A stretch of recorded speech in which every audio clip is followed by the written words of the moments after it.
இதுவரைக்கும் நெல்லை அரோமாவை சப்ஸ்கிரைப் பண்ணாதவங்க கீழே இருக்கிற ரெட் கலர் பட்டனை பிரஸ் பண்ணி சப்ஸ்கிரைப் பண்ணிக்கோங்க.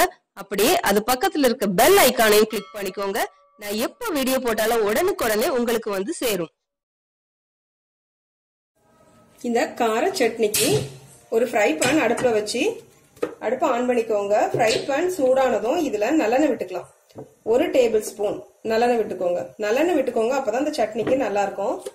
நல்லா சூடானதும் இதுல 15 போல சின்ன வெங்காயம் 1-2 வெட்டி வச்சுக்கோங்க.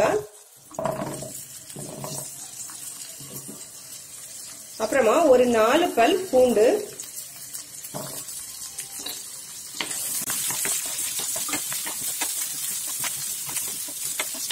இது கூட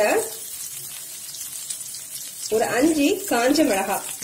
இது கார சட்னி அப்படிங்கறதுனால கொஞ்சம் மிளகாய் வந்து ஜாஸ்தி தான் போடணும். வத்தல்,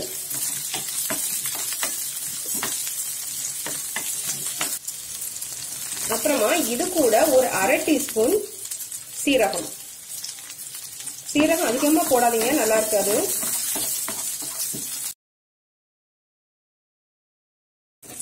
இப்போ வெங்காயம் கொஞ்சமா வதங்கினதும் இதுல 2 பெரிய தக்காளி, நல்ல பழுத்த தக்காளி பழம் எடுத்துக்கோங்க.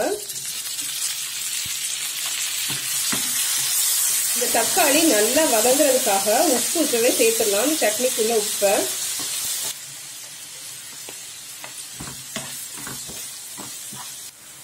இப்போ இத ஒரு 1 நிமிஷம் போல நம்ம மூடி போட்டு வேக வச்சா சீக்கிரமா அந்த தக்காளி மசிஞ்சிரும். அதனால மூடி போட்டு ஒரு 1 நிமிஷம் வேக வைக்கலாம். இப்போ பாருங்க, 1 நிமிஷம் ஆயிட்டு தக்காளி எல்லாம் நல்லா மசிஞ்சிட்டு நல்லா பாருங்க. இப்போ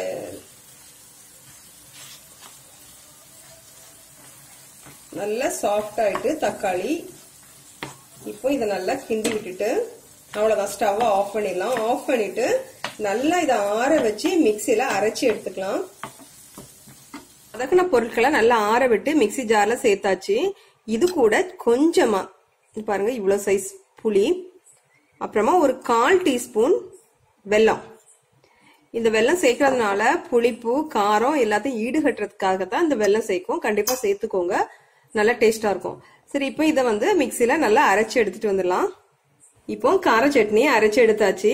இதை கொஞ்சம் தாளிச்சிடலாம் இன்னும் டேஸ்ட கூட்டுறதுக்காக.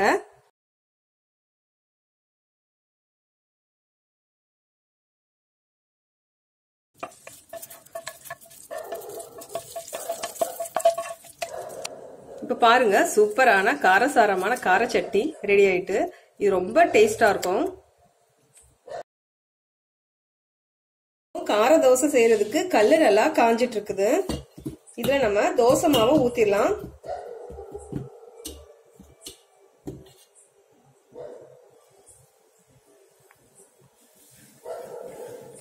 இது நான்ஸ்டிக் அப்படிங்கறதுனால நான் எண்ணெய் எதுவும் தடவல. இரும்பு சட்டியா இருந்தா நீங்க எண்ணெய் தடவிக்கோங்க.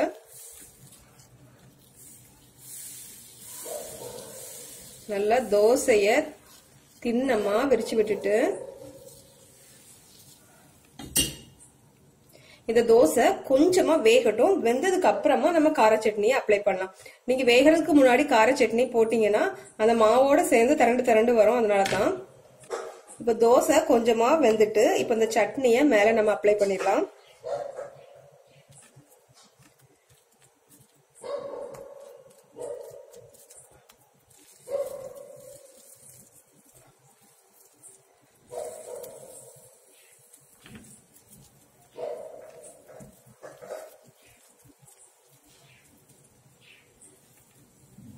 இந்த சட்னியை அப்ளை பண்ணதுக்கு அப்புறமா மேல கொஞ்சமா நல்லெண்ணெய் விட்டுக்கோங்க.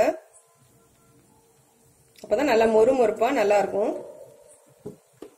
போதும், கொஞ்சமா விட்டா போதும். தோசை வேகட்டும்.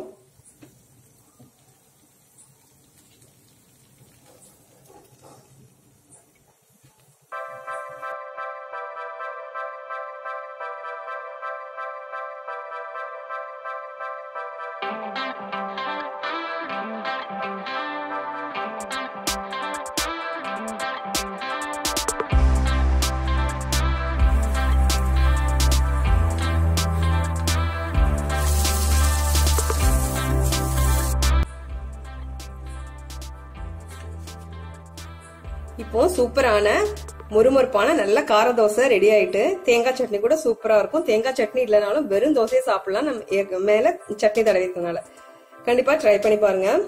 இந்த வீடியோ பிடிச்சிருந்தா லைக் பண்ணுங்க, ஷேர் பண்ணுங்க, நெல்லை அரோமாவுக்கு சப்ஸ்கிரைப் பண்ணுங்க. தேங்க்யூ.